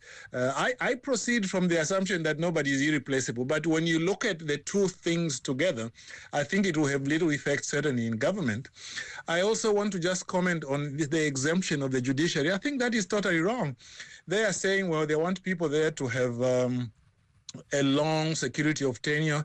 But you see, at the moment, you've got all the Court of Appeal judges on a 5-term contract. So what is wrong with having term limits also in the judiciary? You also have some judges who were in the Grand Court. Some are just given like a year or two contract to complete cases. So I don't see why the judiciary is excluded, because also, what does it mean about your own Caymanian people who aspire to be in the judiciary if there will be no rollover there? You know, if it is good for government to open up those positions, why shouldn't it be the same for the judiciary? Also, I would like to find out from Nick what he thinks of this suggestion which some people have made, which is that you shouldn't give more status than the net birth rate of Caymanians to ensure that they are not overtaken in the community. What does he think about that? And finally, does he agree with me that if today you declared that this new legislation will apply from now rather than from 1st of January. In other words, even if you've been here like about 4 or 5 years, you can still be rolled over at 9 years. In my view, that is not retrospective at all, and in any case, it can be done. Does he agree that as a matter of law, that can be done? Please, I should be grateful for your views. Thanks very much. Mr. Joseph, an opportunity to respond. Thank you very much. I'm rather sorry I wasn't taking notes, because there were many very good questions in that question from my fellow officer of the court. Indeed. But if I may assist. Yes, absolutely. One of those would have been, and I don't get them in any particular order, but one was, again, speaking specifically about the judiciary and why shouldn't it apply to the judiciary. He doesn't see a reason why, and I guess he would like to get your opinion on it. You very much put me in the hot seat with that question.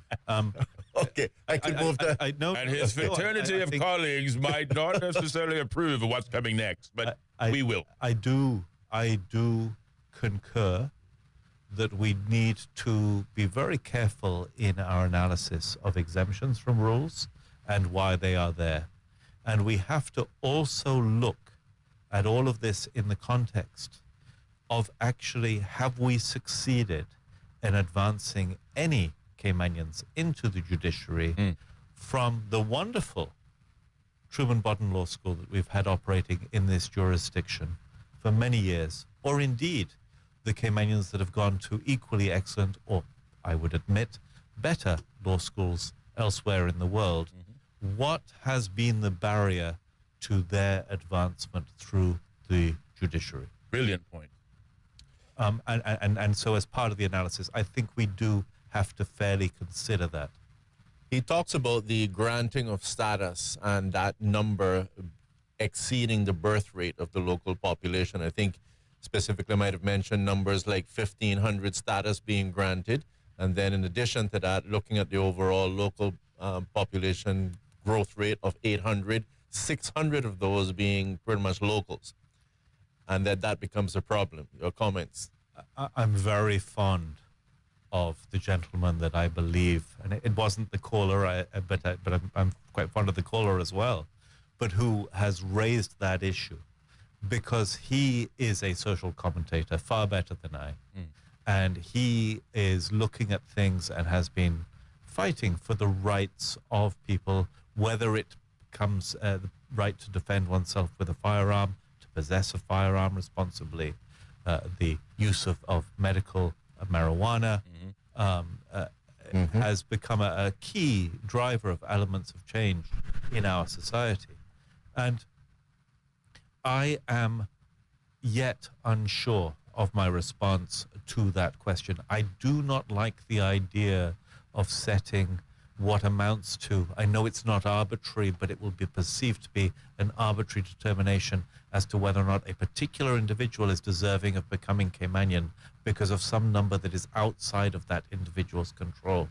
If we have 500 people that have set our extremely high standards, and let's be clear, we need to set our standards and they need to be high. But if they meet those standards, then I think they should be admitted. I don't think we should be saying to somebody who is plainly exceptional, we're very sorry, but we already filled our bucket today, and we can't have any more. I would much rather that we be making sure that we are not overwhelmed with the numbers of people that are eligible to apply, and to address the issue that way. Indeed. We are talking about, obviously, and again, we offer up the the caveat that we're not intending to water down the policy implications, but there are particular caveats that perhaps may lead us in that direction. And again, the caller or the listener made that point. He talked about the carve-out for the judiciary, which I think you answered quite excellently. The deputy governor, to his point, was also on another radio program where he extended that list of carve-outs to potentially include nurses, teachers, forensic experts, certain care workers, and dare I say, even lawyers, but arguably all persons that possess a certain skill set not found in the local labor pool that would seek to ensure that certain key services remain unaffected by this new policy. When we start down this slippery slope of offering carve-outs, it further, in my mind, diminishes the meaningfulness of the term limit policy before it even begins. Your thoughts? To paraphrase Shakespeare, the first thing we do is roll over all the lawyers. After that, we have to, again, be very careful in the consideration. But I must come down on the other side of this debate from my former classmate, the Honourable Deputy Governor. We live in a society whereby we have excellent private schools, the teachers of which are subject to term limits and rollover. We have excellent private hospitals and healthcare facilities, the employees of which are subject to term limits and rollover. I cannot in good conscience make any distinction between a teacher at St. Ignatius and a teacher at John Gray. Right. And I do think we need to arrive at a solution that works for everybody. And again, let's look at our point system for permanent residence. One of the easiest ways for somebody to gain points, and I'm not saying they don't deserve the points, they should get them, is if you spend time training and mentoring Caymanians in the workplace. Well, if you're a teacher, you've immediately got the maximum points available in that category compared to anybody else. So you already have a head start, even if you don't do anything outside of your workday during the vacations or anything else. So I think we have to look at this and really rationalize, is that right? Is it just? Is it fair? And is it appropriate? And again, we do know that there are Caymanians teachers that are qualified, that are seeking employment, that have struggled to obtain employment. Why is that? What are we doing wrong? Indeed. Sorry, Austin. One of the things he asked. 30 seconds. Yeah, sorry? 1 minute, 30 seconds. Because I just asked before we go to the break. One of the things he also spoke about was the retroactiveness of the legislation. Or in other words, they made the announcement for 1st of January 2026, but he believed it should have been made immediately. And even if it is retroactive, is there a problem with that? He's asking me a legal question, and I'm doing all I can not to practice law anymore because I've discovered it's bad for my health. Right. And it's bad for anybody's health. But I would acknowledge that, no, it's not retroactive. If you give somebody fair notice that's been here for 5 years, that they are going to have to apply for permanent residence at some point in the next 3 or 4, I don't consider that to be retroactive legislation. And indeed, I would be motivated by looking at the person's government contract, because surely that government contract, which is unlikely to be for more than 3 years, I believe, establishes the limit of their expectation of being able to live and work in the Cayman Islands in the first place. Indeed.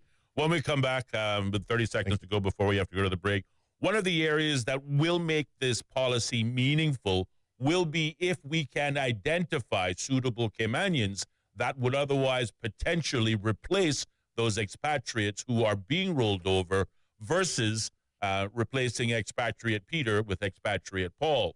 Now, the problem there is we haven't had much success in the private sector. What makes the public sector different? Keep it locked. That's where we begin next. Bobo. Welcome to our newsroom here in central London. We place ourselves here at a little desk right in the thick of things. OS from the BBC.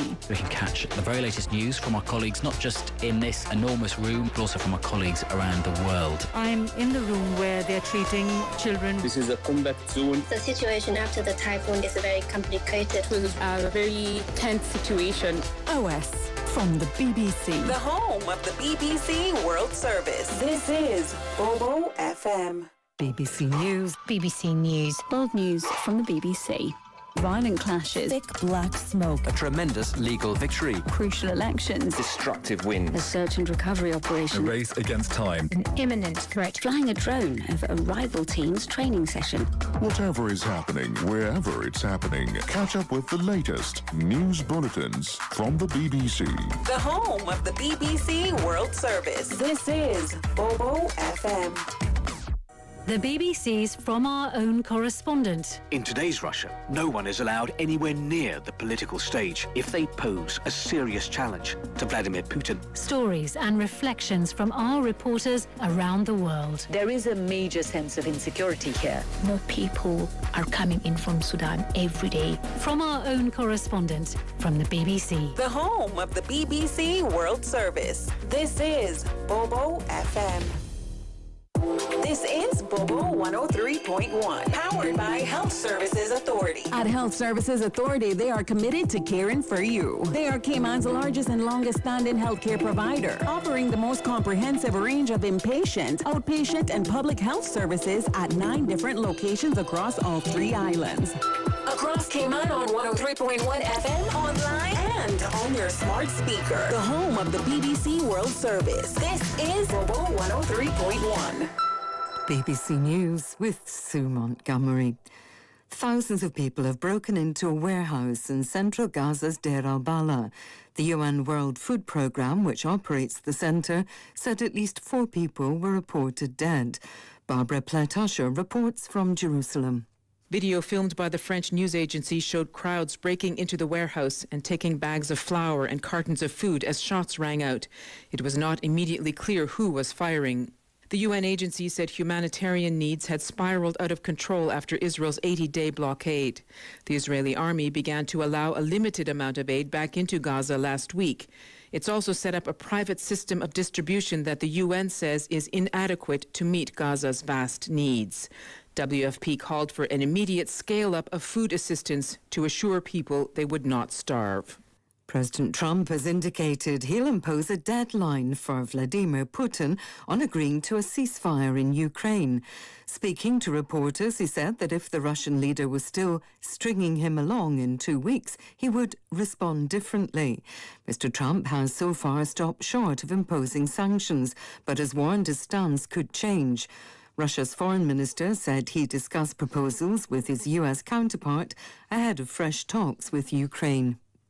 The U.S. Secretary of State Marco Rubio has said Washington will impose visa restrictions on foreign nationals it deems to be censoring Americans, suggesting this could apply to officials who regulate U.S. technology firms. The Trump administration has been waging a campaign against laws in European and Latin American countries meant to prevent harmful online content. Tom Bateman reports. These visa restrictions have been encouraged by several Trump allies in government, including Elon Musk, the billionaire owner of the social media platform X. It's not yet clear who the potential targets of the US visa bans are, although Mr. Rubio has suggested he's planning action against a Brazilian Supreme Court judge who ordered the suspension of X after it refused to comply with an order banning accounts which the judge said posted extremism, hate speech and anti-democratic discourse.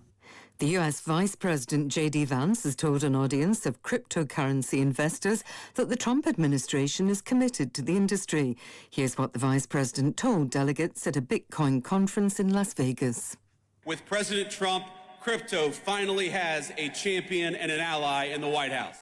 When it comes to crypto, I think the last several years have made it clear that we're talking about genuine, ground-up innovation, one that's already improving the well-being of tens of millions of our fellow citizens. I believe it's 50 million Americans own Bitcoin, and I believe that's going to be 100 million before too long.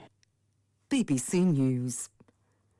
12 African countries, including Rwanda, have signed a statement criticising the M23 rebel group for seizing territory and setting up its own administration in the east of the Democratic Republic of Congo.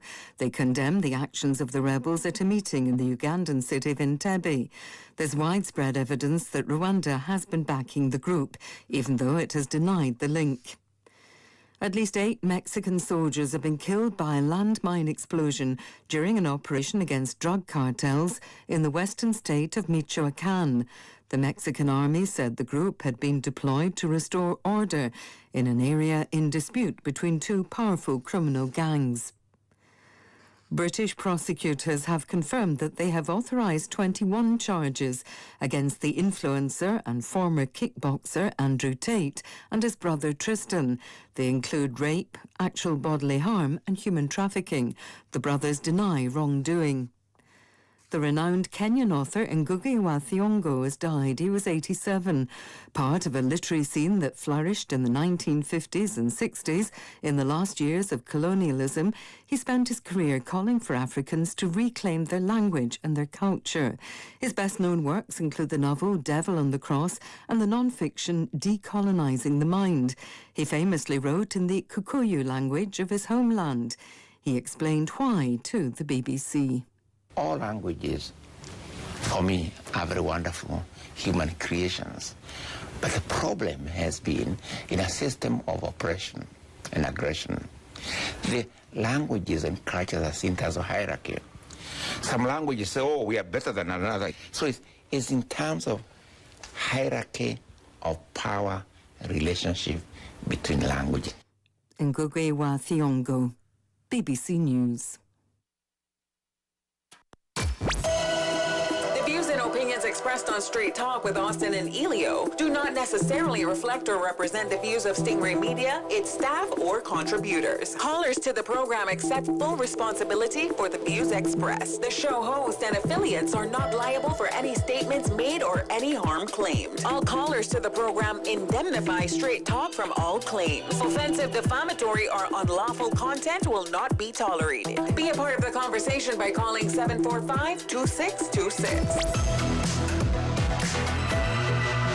Now, here's Straight Talk with Austin and Ellio on Bobo 103.1. And welcome back, K-Man, to more Straight Talk here on Bobo 103.1 FM with your host, Ellio Solomon, myself, Austin Harris, and our special distinguished guest this evening helping us to better understand the new policy of term limits for the civil servants, Mr. Nick Joseph. The phone lines remain open at 745-2626, or you can reach out to us on our WhatsApp number at 928-2562. We have about 23 minutes remaining, and we have to make the best use of that time. So, Ellio, you had a question you wanted to ask, and maybe we'll have time for one caller. I do have a question. Do some quick things here. Got one quick comment. Excellent show, excellent conversation, excellent dialogue, and excellent guests. Thank you guys once again for discussing the real issues that face our country and affects the lives of Caymanian people and the country on a whole. I have to say, I know I got a little sneak preview on the break, but you talked about the fact that you feel things didn't go far enough. Please go ahead and share with us what are some of the reasons why you say things perhaps didn't go far enough. Whether we are now at a time when, if we are going to equalize the treatment across the private and public sectors, whether it might be time to consider work permits for civil servants, going to the same board. That's a big one. The private sector has to go to, with the same considerations. Are the qualifications necessary? What are the levels of efforts that have been undertaken to recruit a Caymanian? What is the adequacy of the training and mentoring programs that that particular government department has in place, designed to equip Caymanians with the skills and attributes and experience necessary to fulfill the positions? These sorts of things. Demographic balance is another issue, but we also have to consider things like the availability of housing, the availability of school places, the access to health insurance. All of these sorts of considerations need to be brought into the conversation for a sustainable solution for these islands and their people. And I dare say to you that I bet there's a lot of people in our community that does not even realize that government doesn't have to get a work permit like the private sector. Cyrus, I know you had a couple of questions there too. I did, but I do see a caller trying to get through from the beginning, so I'm going to bow out for a moment and extend it to the listening audience. Good evening, caller. You're on the air. Yes, good evening. I have a question and a concern to ask that guy, because this is one of the things that a lot of people is talking about too, and got a concern about these people, not only just about the PR and stuff, but all these people that come here working on permits, and while he was talking about the kids, and then they having these kids and they're making them have them here, and then they're gonna remain on the island to get, and then, well, of course, the parents doing that out of their interest, because they know that if the child is born here, like how they do in the United States, they can give the child papers, and then they think that they have a chance to get it, so that's why they're doing it. And then fashion no nationality, but I know two that come here on permits, and by time you see them on island, when you look, they're pushing a big wheelbarrow up in front of them, and that's all populating the island. And for our children that go into school and stuff too, I don't have no small children, but I have a granddaughter that is only 10, so they need to look into that too. And I mean, that's hard to control, but then I'm saying a lot of people know some of the people, and by the time they see them swelling up, that they look like bullfrog that you throw salt on, they should make them go back home where they come from and have the kids, because that's where they're doing it, and that will fill up the island too. All right. Thank you, ma'am, for that comment. And certainly Mr. Joseph did address this point earlier on, but for the benefit of that listener and caller, perhaps you can just very quickly answer her concerns, in your opinion. Absolutely. I thank the caller for that very good question. We are happily a place that does not have birthright citizenship. Simply being born here affords somebody no rights. The rights I was speaking to only accrue if the person is still here 10 years after their birth, one of the reasons why we have to have term limits. But these private sector workers, they do face term limits. So actually, if you do see a situation where a private sector worker has a child here and the child has rights, that is because the private sector worker has already been granted permanent residence. We do have a side issue, which I call children of convenience, which is shocking to me. People are not just getting married to defeat the immigration system, they are having children with Caymanians not out of love, not out of any particular dedication. They simply want to be able to stay, and unfortunately, we have been permitting that as a mechanism to remain, and we need to be very careful to curtail that. I can say quickly there's another one, though. If you have a spouse, let's say a husband comes here and they're here for 6 years, and then the wife comes, they're able to join on the other person's permit or something to that effect, and it just continues. If they were to have the child, then you would have that circumstance. That circumstance would arise, and that is something that is set out in Section 6610 of the Act, by which a person can remain past their term limit if they are married to and cohabiting with a person whose term limit is after their own. And so we have to look at these things very carefully. Absolutely. Just very quickly, a comment coming from WhatsApp. Good evening, Austin and Ellio. Very educational and informative show. Please express my gratitude to your guest, Mr. Nick Joseph. Straight Talk is Cayman's #1 show, bar none. Well, certainly we thank you for those remarks and those compliments.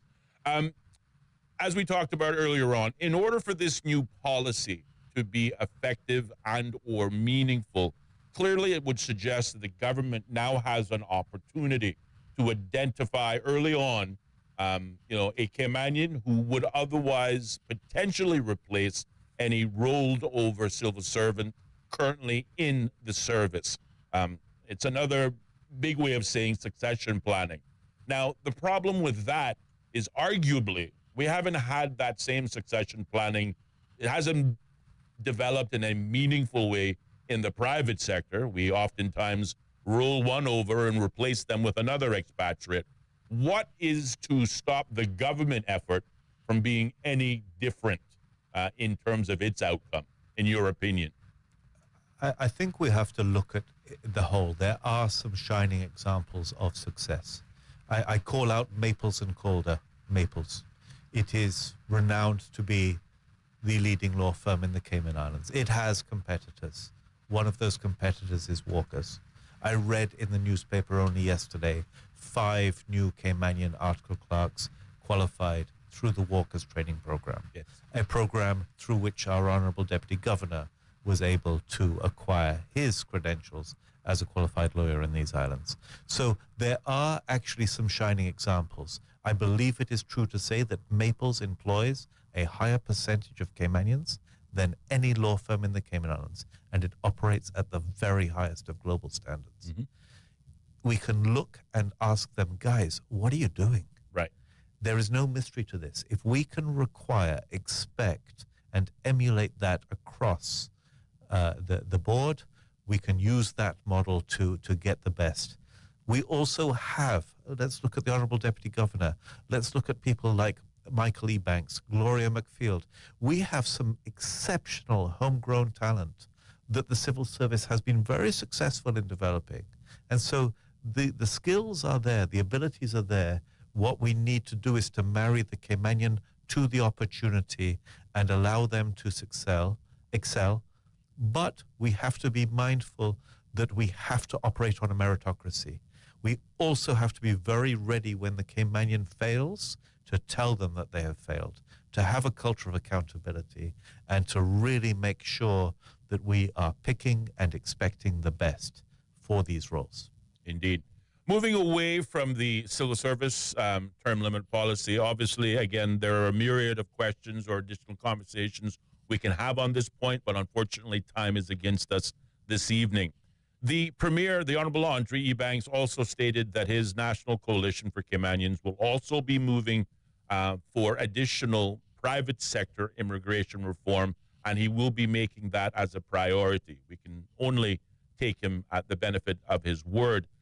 Do you have any insight as to what those changes or reforms might look like in the private sector? I mean, we presently have a guidepost or yardstick in terms of what immigration reform could look like in the form of the Immigration White Paper, which was put out under the previous UPM administration, which called for things such as renaming the legislation, increasing term limits from 9 years to 10 years, increasing the path to status, adding new categories of Caymanian status, et cetera, et cetera. Do you believe it is likely that the National Coalition for Caymanians will pick up where the UPM left off in terms of that white paper? And if they do, you also are noted in the public domain. I tell you, I'm a fan of your public commentary.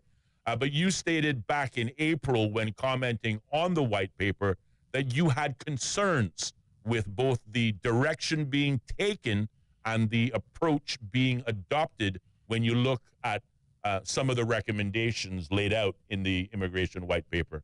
Mr. Joseph. Thank you. I have an old car. Things are going wrong with it. Things are falling off. It is constantly in the garage. It is constantly needing new batteries, new indicators, parts that are increasingly hard to find. It is time for a new vehicle. I don't think we should be tinkering with what we have. I think it is time to press the reset and build something that is ready for 2025 Cayman, not 1971 Cayman.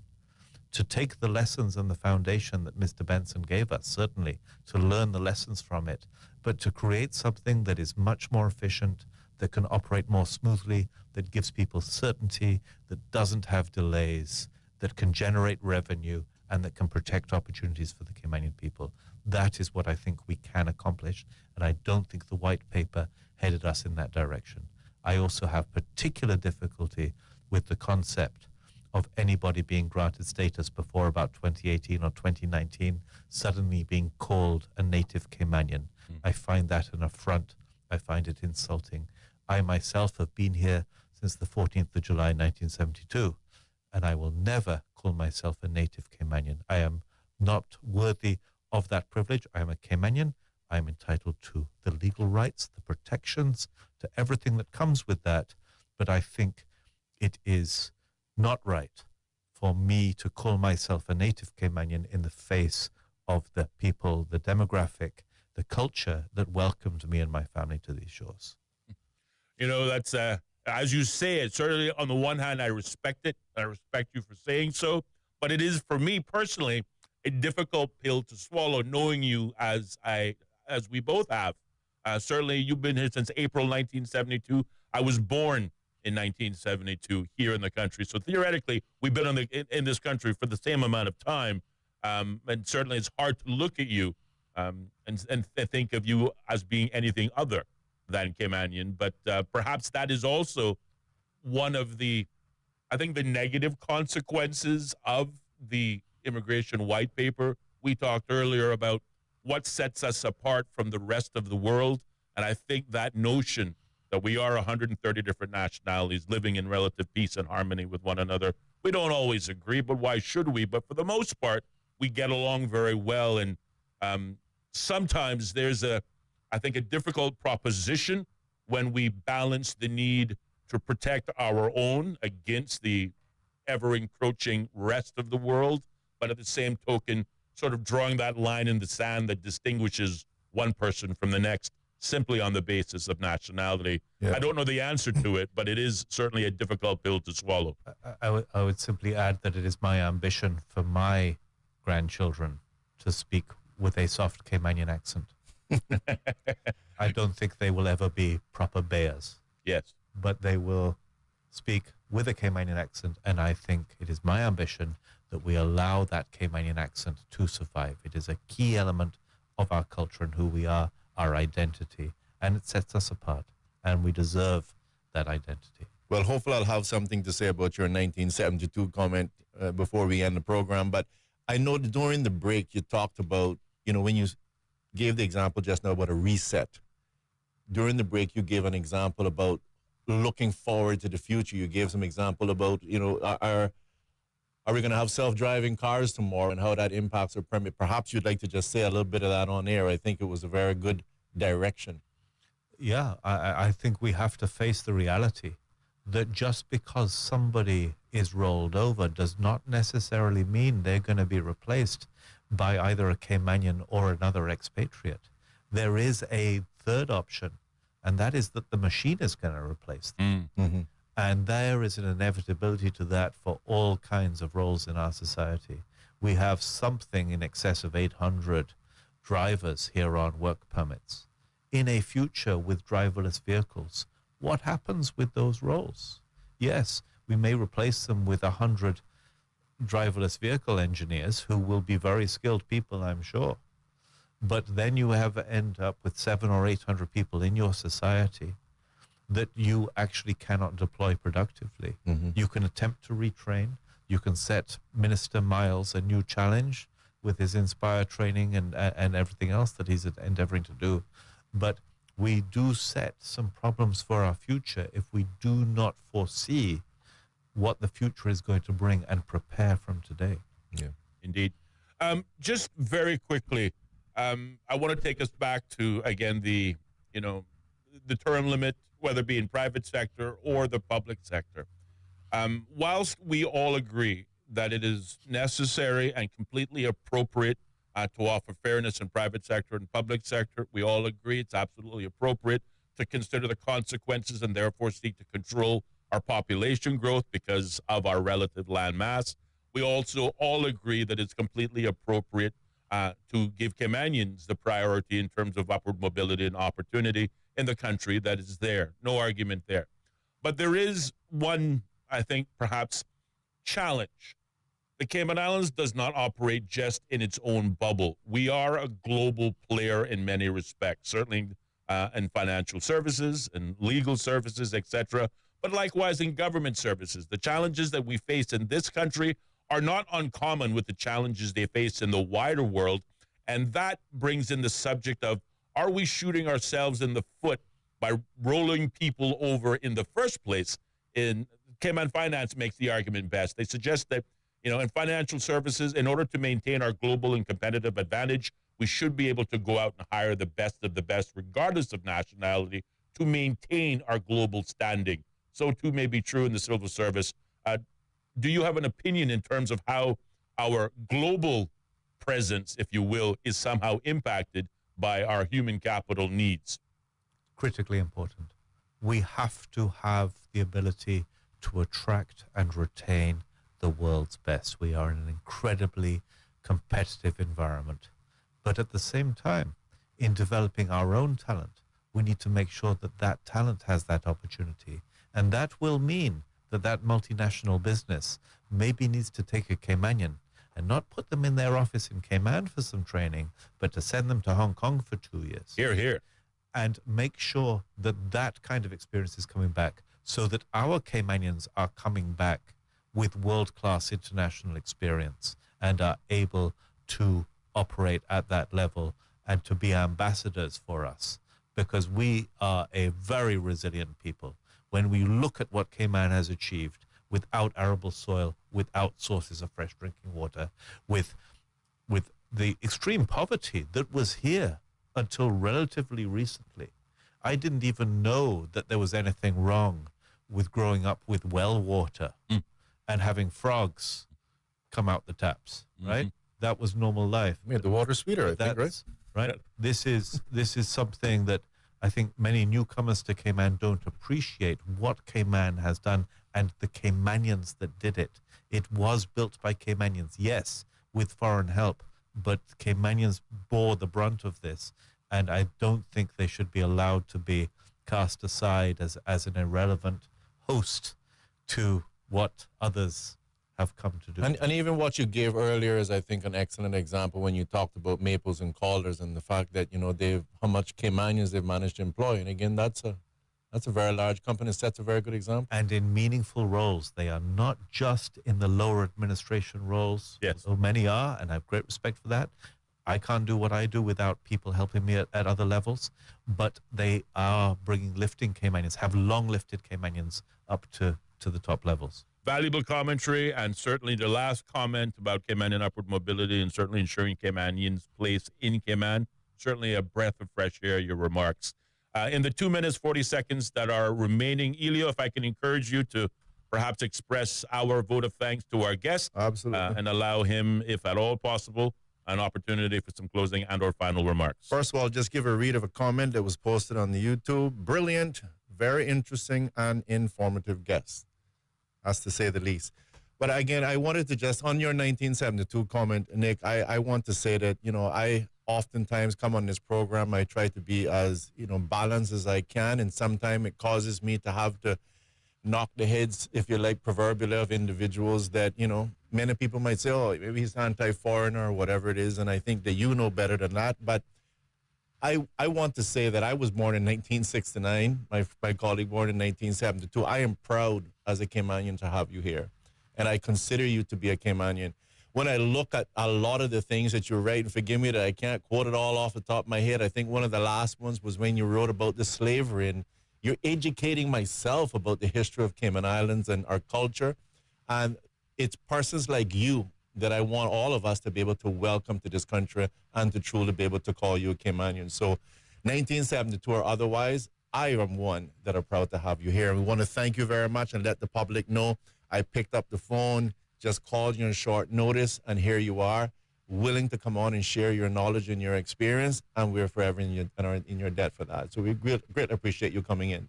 Indeed. And hope you'll come back and join us again. I would be delighted to, gentlemen. This has been a privilege, as is living in this land a privilege, and one that I think everyone needs to work together to make sure that it is protected sustainably for the future and that it works for all the people that are here. I have spent a career helping a large number of very deserving expatriates to settle here, and nothing should diminish that reality, but it all has to happen in a balance without displacing local people. Indeed. Mr. Joseph, thank you very much for being our guest. To the listening audience, if you missed any part of today's program, well, again, you can go to our YouTube page, Straight Talk Radio Show, and listen to today's discussion again. But at 28 minutes past the hour of 6 o'clock, that's all the time we have for you today. Encouraging you to tune in again tomorrow and Friday and every weekday from 4:30 to 6:30 for more Straight Talk. We are, as always, your hosts, Austin Harris. And I'm Ellio Solomon, and see you here tomorrow on Straight Talk. Indeed, tomorrow, no guests scheduled in studio, so an opportunity to hear more from our listeners. Have a good night, K-Man. The home of the BBC World Service.